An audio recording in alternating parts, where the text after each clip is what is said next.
Delivering best-in-class service through supply chain excellence. Well, joining us today to speak about that, Karolina Mallahan, Vice President, Supply Planning at Smithfield Foods. Karolina, welcome. Afternoon, Russell. Karolina, for anybody who might not be entirely familiar with Smithfield, just tell us just very briefly, what does the company do? What's the space that it operates in? Well, I guess the quickest and the briefest way to put it in perspective is we are the world's largest hog producer and processor. With about 54,000 employees, that gives you a good idea as to the footprint and the amount of business channels that we're in. Retail, food service, deli, international. That is a very big space that we occupy. And if anyone's still not sure, just think of bacon. Yeah. Everybody loves bacon. So if I'm a pork consumer, it's kind of hard for me to avoid your products at some point or another, I suppose. Absolutely. Right. I want to talk with you about Smithfield's relationship with Logility, but let's go back to the days prior to that relationship beginning. How would you characterize how things were done at that point? And if they were, I'm sure they were good, but if they were less than optimal, describe just what that situation was. I think less than optimal is a little bit of an understatement. When you are dealing with a vast variety of products, a lot of different production facilities and distribution footprint, not being able to really understand what your world looks like is much like driving a car with a very muddy windshield. So that definitely gives you a perspective as to some of the challenges that you might encounter with that. Clear to say that the visibility that would have been desired just simply was not there at that point. That would be correct. Well, let's talk about the relationship with Logility, which, as I understand, began a number of years ago. What are the solutions you are working with? What have they brought to the party, so to speak? Well, I think, Logility has been a fantastic partner for us, but they're one piece of the party. The participants to that party would be the DP, the demand planning segment. Depending on the versions, we've had the inventory planning piece, IP, RP, and we've actually migrated off of RP into the SP space, as well as implementing MP into some of the other divisions that we've picked up along the way over the years. I think Logility has really provided us with not only a way to view our business and really to organize it, but also in partnership with SAP, right? We have the interfaces between the two.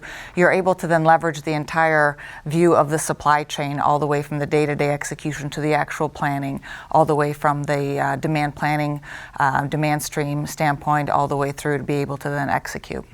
Well, it sounds to me like you have not just end-to-end visibility of your supply chain, but a very comprehensive relationship with the provider, with Logility itself. I guess that's fair to say. That is absolutely correct. I think in order to make the gains that one would seek within a supply chain, to have the visibility, the flexibility, and the nimbleness, or at least to have a path towards what that's going to look like, you have to have that kind of a partnership. I'll tell you that even our relationship with Logility is something that's grown over the years. It's very much a partnership with where there may be some shortcomings that over the years we've been able to rectify to the point where we're able to meet some of the areas of our business that previously we were not able to onboard. Well, now let's drill down into those areas. You mentioned the word gains earlier. So I would say benefits. I would say beneficial results that you have by dint of this partnership. So let's talk about those. What are some of those? Let's characterize them.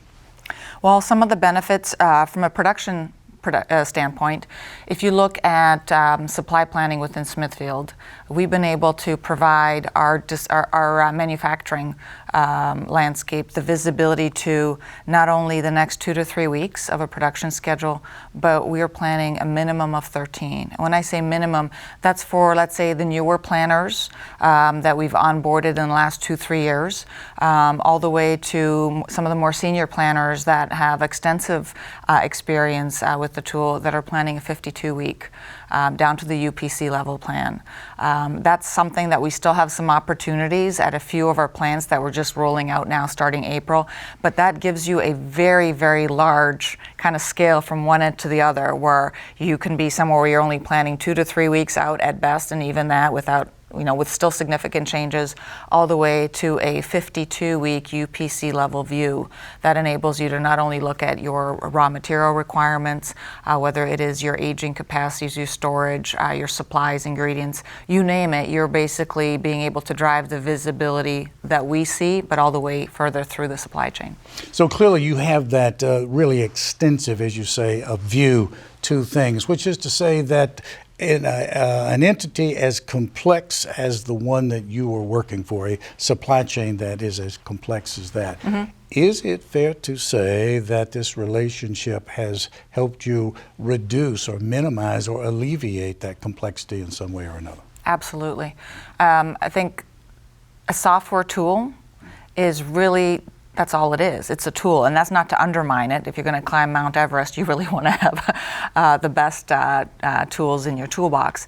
But it gives you that leg up to then collectively as a business be able to drive out other complexities, because now you can put your finger on the pulse and you are able to measure, you're able to deliver whatever information is requested of you relatively quickly. You're not losing time trying to gather, compile, and if you're not there on time, you can lose the business. So it enables you to react quickly.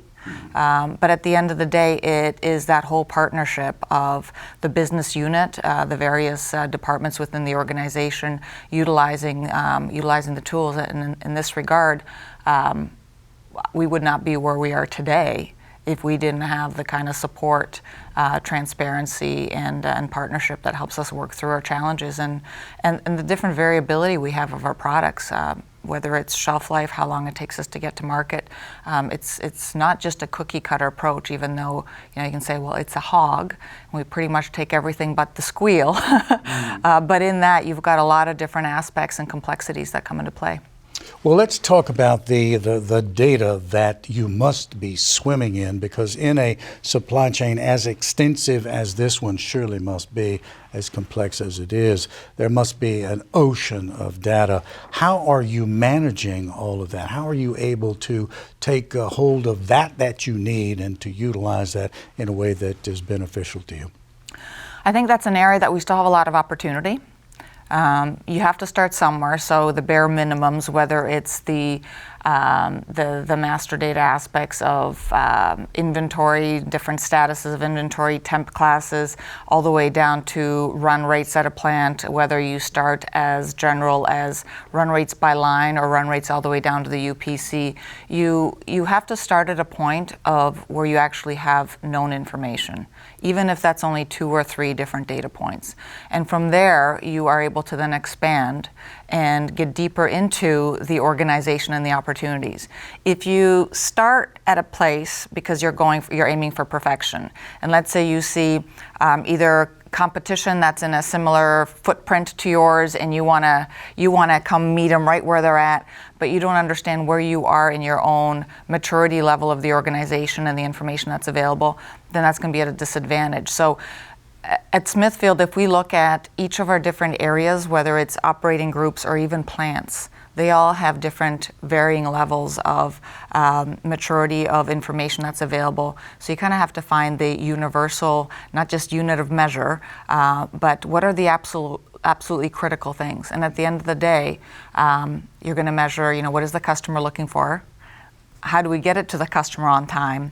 And then everything behind the scenes is what you look at opportunities. After you get it to the customer, how can we make that more efficient? How can we have better visibility to what any waste is?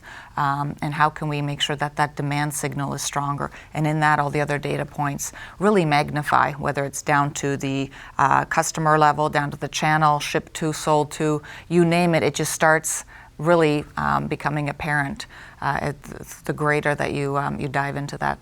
Well, surely if you had that information at your fingertips as you described, that would certainly enable supply chain excellence a great deal.